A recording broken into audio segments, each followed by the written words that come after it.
Allez Carole, comme tous les samedis avec vous, on parle famille et on va passer en cuisine avec vous, avec une tendance qui se développe, le batch cooking. Qu'est-ce que le batch cooking ? On est sœurs, donc il fallait que je parle cuisine. Voilà, c'est ça, exactement. Alors le batch cooking, c'est le nom que l'on a donné à une tendance. En fait, le principe, c'est de préparer vos plats en amont, je suis sûre que Karine a fait ça un jour. Ben oui, je l'ai fait à Télématin d'ailleurs, c'est super, voilà. hein. Franchement c'est génial. Et du coup, en fait, ce que vous faites, pourquoi j'en parle moi ? Parce que ça aide beaucoup les familles, ça libère du temps et surtout, on n'a plus la question qu'est-ce qu'on mange ce soir en ouvrant la porte du frigo. Et ça, je sais que ça vous parle. Alors, pour cela, j'ai décidé de suivre une coach culinaire qui s'appelle Sabrina. Elle adore faire ça pour elle, c'est-à-dire qu'elle passe vraiment 2 heures en cuisine pour préparer ses repas. C'est le dimanche, on est d'accord après. Le dimanche, exactement. Ouais. Elle le fait ça à chaque fois le dimanche. Et après, elle donne des cours. Elle a tellement aimé ça qu'elle a décidé d'en faire son métier. Donc, elle donne des cours à distance à d'autres mamans. Elle me dit qu'il n'y a jamais de papa. Donc, désolée, hein, il va falloir vraiment vous inscrire, mais c'est les mamans pour l'instant.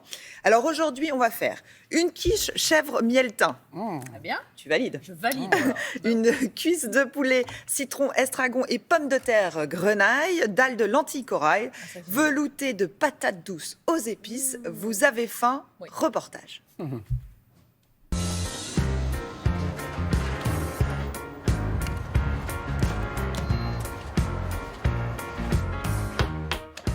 Alors, je me suis lancée dans le batch cooking quand j'ai repris mon activité salariée, après mon congé maternité. Je rentrais très très tard et je voyais pas ma fille. Et il fallait absolument que je trouve une solution. Bonjour, tout le monde est connecté, vous m'entendez bien ? Merci de votre présence dans cet atelier. Je me suis dit qu'il y avait d'autres mamans qui étaient dans le même cas que moi, qui couraient tous les soirs sans savoir quoi faire à manger. Moi, j'aime bien commencer par les cuisses de poulet parce qu'il y a très très peu de découpe. Et je me suis dit, partage ce que tu sais faire avec elles. Et maintenant, j'aide les mamans débordées à devenir organisées et créatives en cuisine. Si votre poulet sent fort, vous passez à l'eau et au citron ou au vinaigre. On va rajouter le citron, le zeste d'abord et après les jus, les pommes de terre, un peu d'huile d'olive, sel, poivre et on peut mettre au four. Est-ce qu'on peut mettre des petits morceaux de citron directement comme ça ? On peut, oui, on peut. Mon premier batch cooking a été une catastrophe. J'ai pris 3 heures à cuisiner du riz, une quiche et une soupe.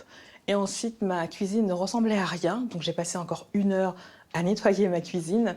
Mais avec un peu d'organisation, quand on comprend comment ça marche, on passe plus autant de temps et en plus, la cuisine est nickel.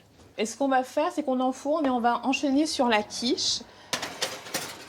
Alors moi, j'adore cuisiner, c'est vraiment une passion. J'ai passé un CAP cuisine en reconversion, c'est dire à quel point j'aime ça. Par contre, j'aime avoir le temps de cuisiner. Et le batch cooking permet d'allier cette passion pour la cuisine, où je ne me débarrasse pas des choses, je fais vraiment avec passion.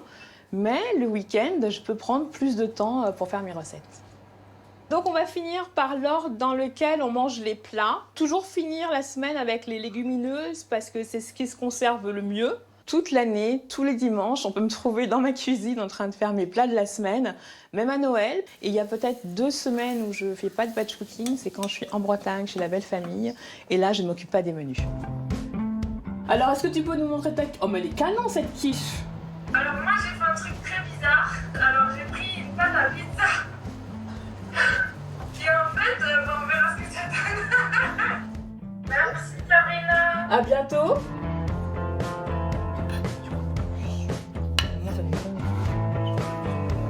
Tu trouves ça comment, ma puce? Bon, j'en referai? Oui, super. Allez, poulet pour tout le monde, c'est parti. Ah, c'est vrai que c'est pas mal quand même. Hein, Ça fait gagner on du gagne temps. vraiment du temps. On n'a pas vu les desserts. Il n'y a pas de dessert dans le Le batch cooking dessert a été coupé au montage, mais je vois que vous avez encore faim. Donc, je vais vous le montrer. Effectivement, dans cet atelier, il y a vraiment 4 plats pour votre semaine et en plus un dessert. Alors là, c'était une crème, en fait, au chocolat que l'on peut décliner en crème vanille, pistache. J'ai vraiment l'impression d'être Karine. Non, voilà, moi, je ne vais pas vous donner la recette, mais c'est vrai que c'est très pratique. Je voulais quand même parler aussi du prix, parce que le batch cooking, ça fait faire aussi des économies. Là, il y en a eu pour 31, Sabrina en a eu pour 31 € de course. Donc, ça va, c'est vraiment pas beaucoup pour 4 repas. Pour quoi. 4 C'est génial. repas. Et aussi, Et un ça dessert. évite le gâchis. parce qu'on réfléchit avant à ces menus, donc on évite d'avoir des choses qui traînent dans le Effectivement, frigo. le batch cooking est écologique. Ah oui. Après, c'est vrai qu'il y a eu débat en plateau. Ouais. Il y en a qui sont pour, il y en a qui... Alors, Non, Damien, maintenant, moi je m'interroge, je trouve ça très bien, le fait de prévoir d'avance, ça évite le frigo, etc. Est-ce que je sais le dimanche ce dont j'aurais envie le mercredi ou le jeudi? J'en suis pas sûr. c'est vrai. Voilà. Surtout que pour la conservation, il faut quand même consommer ce qui est plus dangereux, Eh qui oui. peut être problématique Du par poisson, la suite. par exemple, Donc très le vite, poulet, ou- par exemple, elle a commencé par le poulet et on garde en fait ça. après pour plus tard les légumineuses. Et par contre aussi au niveau conservation, ça n'a pas été dit dans le reportage. Au début, on laisse refroidir les plats avant de les mettre oui. au réfrigérateur. Ah bah oui. C'est mieux, il Bah, faut le préciser. Oui. Je Sinon, regarde il ne la- va pas je fonctionner regarde- bien longtemps, le Je regarde, réfrigérateur. je regarde ça. ma bosse. Après, Et on peut aussi congeler et assembler au dernier moment. Et voilà, Maya, elle a décidé d'allier tout le monde dans ce plateau. On prépare à l'avance et en même temps, on assemble en fonction de ses goûts et en fonction de la congélation possible alors des plats. Mais là, pour l'atelier, elle les a même pas congelés. Elle les a D'accord. mis à froid comme ça dans le frigo parce qu'ils vont être consommés très rapidement. rapidement. Et si vous avez besoin pour le déjeuner du lendemain, elle conseille toujours de faire une petite part en plus. Comme ça permet aussi d'avoir un repas, un déjeuner.